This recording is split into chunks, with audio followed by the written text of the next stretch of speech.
Hai selamat pagi, selamat siang, selamat sore, selamat malam, selamat datang kembali di channel Kawan Review. Seperti biasa kalau kalian sudah melihat video ini, berarti sudah ada ulasan film atau mungkin serial yang udah kalian tonton, atau mungkin belum kawan-kawan tonton dan aku rekomendasikan. Semua kehebohan belakangan ini terjadi bukan karena Lucinta Luna yang eksis kembali dengan suara bassnya, tapi karena Spider-Man. Iya, sejak bocornya teaser leak di jagat maya, kemudian pihak Marvel dan Sony yang keesokan harinya mengunggah teaser resmi pertama mereka untuk film Spider-Man No Way Home, ternyata tidak juga membuat kita semua puas. Karena ada banyak hal yang terasa janggal di balik kehebohan meski munculnya super villain Spider-Man lawas seperti diantaranya Dr. Octopus dan Green Goblin. Apa-apa saja kejanggalan itu? Selamat datang di channel Kawan Review, ini dia segmen Spotlight.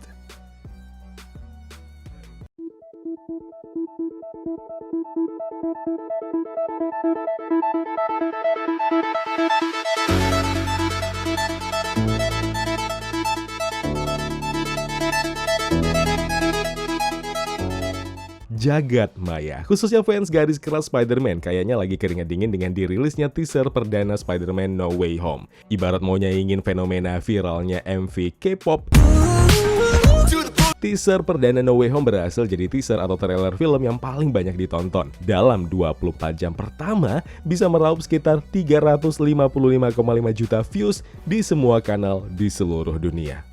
Amazing. Lantas, kenapa ini bisa bikin heboh?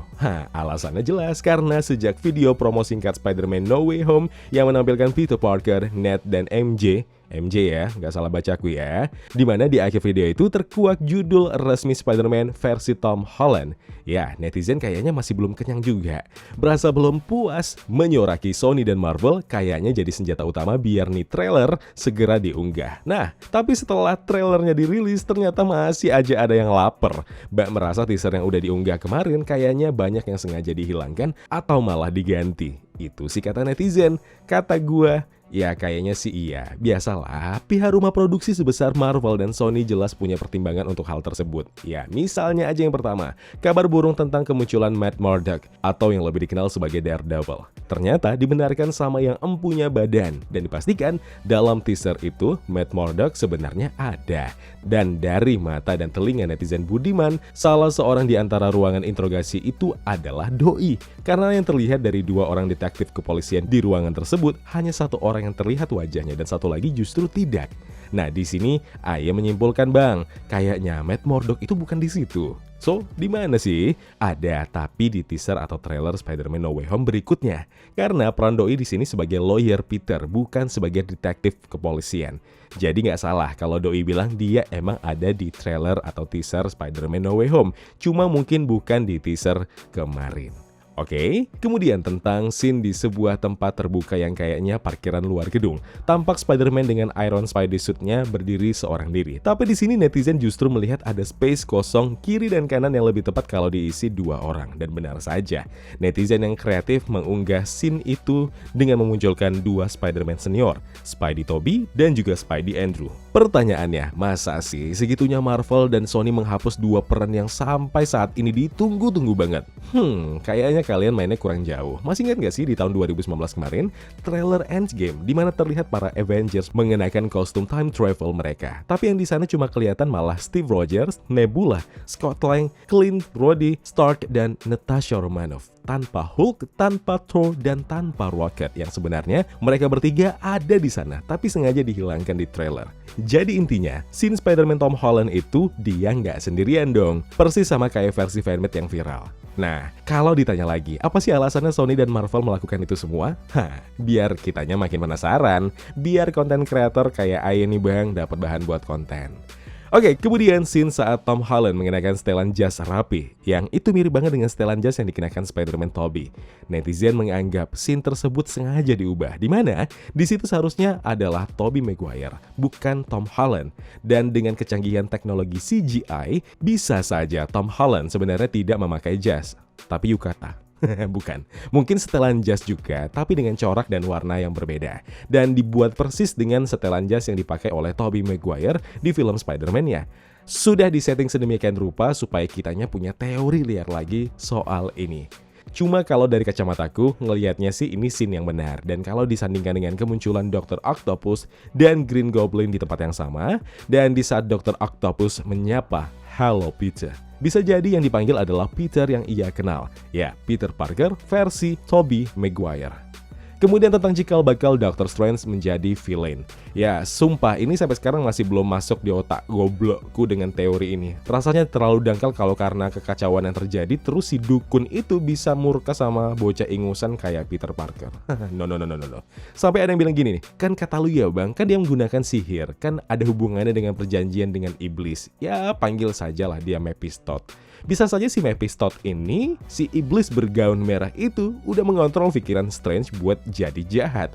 Jadi bisa saja scene yang di atas kereta itu sebenarnya bukan scene pertarungan antara Doctor Strange dan Spider-Man dengan villain lain, tapi justru pertarungan antara mereka berdua, Doctor Strange dan Spider-Man. Asli, denger dan tahu teori seperti ini sebenarnya agak bikin ya gimana gitu ya. Karena komik versi manapun yang aku tahu, tapi entahlah ya, mungkin almarhum Tatang S dulu pernah kolaborasi bikin komik crossover antara Doctor Strange sama Petruk dan Gareng. Tapi gini, sebelumnya koreksi aja kalau aku salah karena sering kelupaan, harap maklum orang tua. Ya, yang tahu channel ini dari lama udah bisa maklum lah ya sama si manusia berjelimet yang serba salah ini. Gini Wak, rasanya belum ada satupun komik Marvel yang menceritakan si dukun itu jadi penjahat. Yang benar-benar jadi penjahat. Dan kalau benar di Spider-Man No Way Home ini ternyata based on comic dengan ada perjanjian dengan iblis, rasanya terlalu dini dan dangkal menyimpulkan bahwa Strange akhirnya dikuasai oleh The Demit so asik itu. Tapi hanya saja itu mungkin ada benarnya kalau kita sandingkan dengan konsep varian yang diperkenalkan di serial Loki kemarin. Karena dari banyaknya komentar di breakdown teaser Spider-Man kemarin, rata-rata pada nanya soal kalung Eye of Agamotto yang dipakai oleh Doctor Strange. Sementara Thanos sudah menghancurkan kalung tersebut.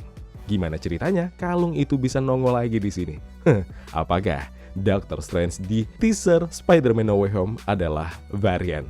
Sebenarnya apa yang ditampilkan dalam teaser perdana Spider-Man No Way Home ini udah cukup menegaskan kalau multiverse itu benaran terjadi. Dengan kemunculan para supervillain Spider-Man senior, besar kemungkinan mereka si para jagoan seperti Spider-Man Tobey dan Spider-Man Andrew Garfield akan ikutan nongol juga. Gak mungkin kan villainnya ada, masa superhero-nya nggak ada. Toh Marvel dan Sony udah nggak bisa ngelak lagi. Apalagi dengan adanya scene penggunaan mantra yang dilakukan oleh Doctor Strange, malah si Mephistot tiba-tiba namanya merekah lagi.